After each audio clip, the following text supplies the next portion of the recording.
दोस्तों, आज की कहानी है चुड़ैल से शादी करने को उतारू। यह एक सत्य और आंखों देखी घटना है।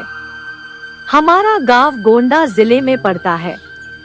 यह उस समय की बात है जब गांव में 18 से 19 साल की उम्र में सब लड़कों की शादी हो जाती थी।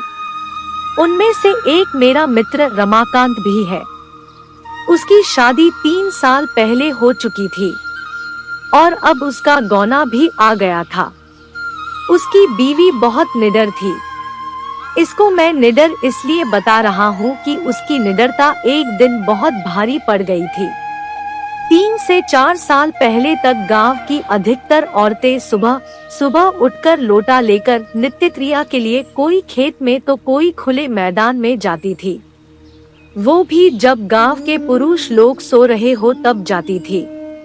कुछ दिन बीत गया तो अब रमाकांत को एक सुंदर सी बेटी हुई। बेटी अभी 8 महीने की थी।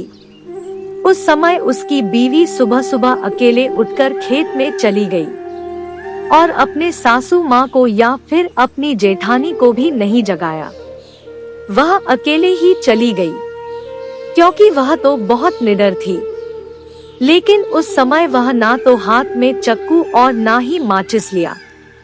जिस घर को बच्चा पैदा होता है उसके 1 साल तक उस घर की औरत को बाहर अकेले नहीं भेजा जाता, वह भी सुबह सुबह बिना किसी को साथ लिए, क्योंकि उस औरत पे भूत प्रेत इन लोगों का साया जल्दी पड़ता है।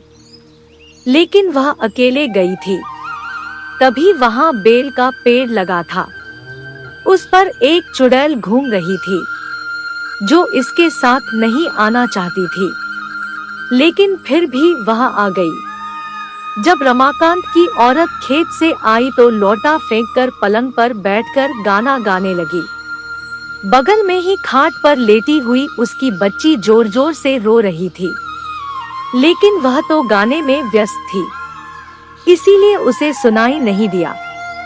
इतना देखकर रमाकांत चिल्लाने लगा कि बेटी को उठाओ, क्या तुम्हें सुनाई नहीं दे रहा है कि वह रो रही है? फिर भी बीवी ने जवाब नहीं दिया।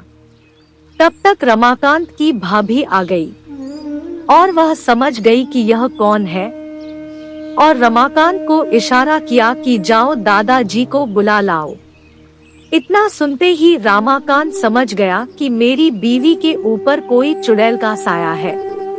तभी भाभी ने दादाजी का नाम लिया। तब तो रमाकांत पलंग पर बैठकर दादागिरी झाड़ने लगा और बोला कि तुम कौन हो?